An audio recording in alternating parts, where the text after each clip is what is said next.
Tom Thumb. A poor woodman sat in his cottage one night, smoking his pipe by the fireside, while his wife sat by his side spinning wool into thread at her spinning wheel. "How lonely it is, wife," said he, as he puffed out a long curl of smoke, "for you and me to sit here by ourselves without any children to play about and amuse us, while other people seem so happy and merry with their children." "What you say is very true," said the wife, sighing and turning round her spinning wheel. "How happy should I be if I had but one child, if it were ever so small. Why, if it were no bigger than my thumb, I should be very happy and love it dearly." Now, odd as you may think it, it came to pass that this good woman's wish was fulfilled and granted just in the very way she had wished it. For not long afterward she had a little boy, who was quite healthy and strong, but was not much bigger than a person's thumb. So they said, "Well, we cannot say we have not got what we wished for, and, little as he is, we will love him dearly." And they called him Thomas Thumb. They gave him plenty of food, yet for all they could do he never grew bigger, but just kept the same size as he had been when he was born. Still, his eyes were sharp and sparkling, and he soon showed himself to be a clever little fellow, who always knew well what he was about and how to take care of himself. One day, as the woodman was getting ready to go into the wood to cut fuel, he said, "I wish I had someone to bring the cart after me, for I am in a hurry and I want to make haste." "Oh, father," cried Tom, "I will take care of that. The cart shall be in the wood by the time you want it." Then the woodman laughed and said, "How can that be? You cannot reach up into the horse's bridle strap." "Never mind that, father," said Tom. "If my mother will only harness the horse to the cart, I will get into the horse's ear and tell him which way to go." "Well," said the father, "we will try for once."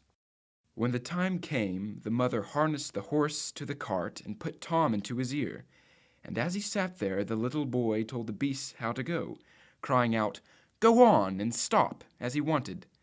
And thus the horse went on just as well as if the woodman had driven it himself into the wood. It happened that two strangers came up just as the horse was going a little too fast, and Tom was calling out, "Gently, gently." "What an odd thing that is," said one. "There's a cart going along, and I hear a carter talking to the horse, but yet I can see no one driving." "That is queer indeed," said the other. "Let us follow the cart and see where it goes." So they went on into the wood, till at last they came to the place where the woodman was. Then Tom Thumb, seeing his father, cried out, "See, father, here I am with the cart, all right and safe. Now take me down." So his father took hold of the horse's bridle with one hand, and with the other took his son out of the horse's ear, and put him down upon a twig, where he sat as merry as you please. The two strangers were all this time looking on, and did not know what to say for wonder and surprise. At last one took the other aside and said, "That little urchin will make us a fortune. If we can get him and carry him around from town to town as a show, we must buy him." So they went up to the woodman and asked him what price he would ask to sell the little boy. "He will be better off," they said, "with us than with you." "I won't sell him at all," said the father. "My own flesh and blood is dearer and more precious and important to me than all the silver and gold in the world." But Tom, hearing of the bargain they wanted to make, crept up his father's coat to his shoulder and whispered in his ear, "Take the money, father, and let them have me. I'll soon come back to you." So the woodman at last said he would sell Tom to the strangers for a large piece of gold, and they paid the price. "Where would you like to sit?" said one of them. "Oh, put me on the rim of your hat. That will be a nice porch for me. I can walk about there and see the country as we go along." So they did as he wished, and when Tom had taken leave of his father and said goodbye, they took him away with them. They journeyed on till it began to be dusky and dark, and then the little boy said, "Let me get down, I'm tired." So the man took off his hat and put Tom down on a clod of dirt, in a plowed dirt field by the side of the road. But Tom ran about amongst the furrow rows, and at last slipped into an old mouse hole. "Good night, my masters," said he. "I'm off. You be more careful and look sharp after me next time." Then they ran at once to the place and poked the ends of their sticks into the mouse hole, but all in vain, and they did no good. Tom only crawled further and further, and at last it became quite dark outside, so they were forced to go their way without their prize, as sulky as could be. When Tom found they were gone, he came out of his hiding place. "What dangerous walking it is," said he, "in this plowed field. If I were to fall from one of these great big clods, I should undoubtedly break my neck." At last, by good luck, he found a large empty snail shell. "This is lucky," said he. "I can sleep here very well." And in he crept. Just as he was falling asleep, he heard two men passing by, chatting together, and one said to the other, "How can we rob that rich parson's house of his silver and gold?" "I'll tell you," cried Tom. "What noise was that?" said the thief, frightened. "I'm sure I heard someone speak." They stood still listening, and Tom said, "Take me with you, and I'll soon show you how to get to the parson's money." "But where are you?" said they. "Look about on the ground," answered he, "and listen where the sound comes from." At last the thieves found him out, and lifted him up in their hands. "You little urchin," they said, "what can you do for us?" "Why, I can get between the iron window bars of the parson's house, and throw you out whatever you want." "That's a good plan," said the thieves. "Come along. We shall see what you can do." When they came to the parson's house, Tom slipped through the window bars into the room, and then called out as loud as he could bawl, "Do you want to have everything that is here?" At this the thieves were frightened and said, "Softly speak quietly, so that you won't wake up everybody." But it seemed as if Tom did not understand them, and he yelled out again, "Do you want to have everything that is here? Shall I throw it all out?" Now the cook lay in the next room, and hearing a noise, she raised herself up in her bed and listened.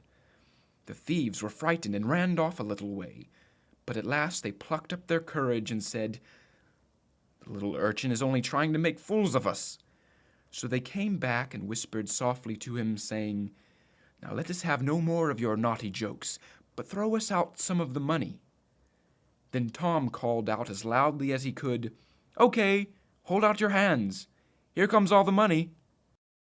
The cook heard this quite plain, so she sprang out of bed and ran to open the door. The thieves ran off as if a wolf was at their tails, and the maid, having groped about and felt around and found nothing, went away for a light. But the time she came back, Tom had slipped off into the barn, and when she had looked out about and searched every hole and corner, and found nobody, she went to bed, thinking she must have been dreaming with her eyes open. The little boy crawled about in the hayloft, and at last found a snug place to finish his night's rest in. So he laid himself down, meaning to sleep till daylight, and then find his way home to his father and mother. But alas, how woefully and sadly he was undone! What crosses and sorrows happen to us all in this world! The cook got up early before daybreak to feed the cows, and going straight to the hayloft, carried away a large bundle of hay, with the little boy in the middle of it, fast asleep. He still, however, slept on, and did not awake till he found himself in the mouth of the cow, for the cook had put the hay into the cow's manger, that is, the cow's food rack, and the cow had taken up Tom in a mouthful of the hay. "Great goodness gracious," said he, "how came I to tumble into a rocky river?" But he soon found out where he really was, and was forced to have all his wits about him and be very careful, so that he might not get between the cow's slobbery teeth and so be crushed to death. At last she swallowed, and down he went into her stomach. "It is rather dark," said he. "They forgot to build windows in this room to let the sun in. I do wish I had a candle." Though he made the best of his bad luck, he did not like his quarters, that is, the place he wound up, not at all. And the worst of it was that more and more slobbery hay was always coming down, and the space left for him became smaller and smaller. At last, he cried out as loud as he could, "Don't bring me any more hay! Don't bring me any more hay!" The maid happened to be just then milking the cow, and hearing someone speak, but seeing nobody, and yet being quite sure it was the same voice that she had heard in the night, she was so frightened that she fell off her stool and spilled the milk pail. As soon as she could pick herself up out of the dirt, she ran off as fast as she could to her master, that is, her boss, the parson, and she said, "Sir, sir, the cow is talking." But the parson said, "Woman, have you lost your mind?" However, he went with her into the cow-house to try and see what was the matter. Scarcely had they come to the door and set foot on the threshold when Tom called out, "Don't bring me any more slobbery hay." Then the parson himself was frightened, and thinking the cow was surely bewitched, told his servant man to kill her on the spot. So the cow was killed and cut up, and the stomach in which Tom lay was thrown out upon a dunghill, that is, a big manure pile. Tom soon set himself to work to get out, which was not a very easy task. But at last, just as he had made room to get his head out, more ill luck befell him. A hungry wolf sprang out and swallowed up the whole cow stomach, with Tom in it, at one gulp, and ran away. A hungry wolf sprang out and swallowed up the whole cow stomach, with Tom in it at one gulp, and ran away. Tom, however, was still not disheartened or afraid, and thinking the wolf would not dislike having some chat with him as he was going along, he called out from the cow tummy inside the wolf's tummy, "My good friend, I can show you a wonderful treat." "Where's that?" said the wolf. "In a house not far away," said Tom, and described his own father's house. "You can crawl through the drain into the kitchen, and then into the pantry where the shelves are, and there you will find cakes, ham, beef, cold chicken, roast pig, apple dumplings, and everything that your heart and tummy can wish for." The wolf did not want to be asked twice, so that very night he went to the house and crawled through the drain into the kitchen, and then into the pantry where the shelves are, and ate and drank there to his heart and tummy's content. As soon as he had enough, he wanted to get away, but he had eaten so much that he could not get out by the same way he came in. This was just what Tom had reckoned upon, and now Tom began to set up a great shout, making all the noise he could. "Will you be quiet?" said the wolf. "You'll awaken everyone in the house if you make such a clatter." "What's that to me?" said the little boy. "You have had your frolic and fun, now I've a mind to be merry myself." And Tom began singing and shouting as loud as he could. The woodman and his wife, Tom's mother and father, being awakened by the noise, peeped through a crack in the door. But when they saw a wolf was there, you may well suppose that they were sadly frightened, and the woodman gave his wife an axe and ran to get the sledgehammer. "You stay behind," said the woodman, "and when I have knocked the wolf on the head, you must slice him up with the scythe." Tom heard all this and cried out, "Father, father, I am in here. The wolf has swallowed me." And his father said, "Heaven be praised, we have found our dear child again." And he told his wife not to use the axe for fear she should hurt Tom. Then he swung his sledgehammer and aimed a great blow and struck the wolf on the head and killed him on the spot. And when the wolf was dead, they cut open his body and set Tom free. "Ah," said the father, "how worried we were for you." "Yes, father," answered Tom. "I've traveled all over the world, I think, in one way or other, since we parted. And now I am very glad to come home and get fresh air again." "Why, where have you been?" said his father. "I have been in a mouse hole, and in a snail shell, and down a cow's throat, and in the wolf's belly, and yet here I am home again, safe and sound." "Well," said his mother and father, "you are come back, and we will not sell you again for all the riches in the world." Then they hugged and kissed their dear little son, and gave him plenty to eat and drink, for he was very hungry. And then they fetched new clothes for him, for his old ones had been quite spoiled and ruined on his journey. So Master Tom Thumb stayed at home with his father and mother in peace. For though he had been so great a traveler, and had done and seen so many fine things, and was fond enough of telling the whole story, he always agreed that, after all, there's no place like home.